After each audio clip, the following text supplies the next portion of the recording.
A lot of my friends, family, coworkers, and even myself in today's economy and environment constantly think and try and brainstorm of ways to save money.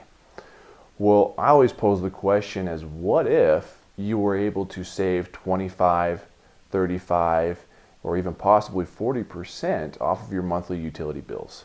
Well, you can. One of the greater home improvements that you can do for energy efficient savings is insulation. Now, depending on what your current attic insulation levels are and your R value and how much you add will greatly depend on those savings. But by making that decision to have your attic re-insulated will allow you to take advantage of those greatest savings on a monthly basis.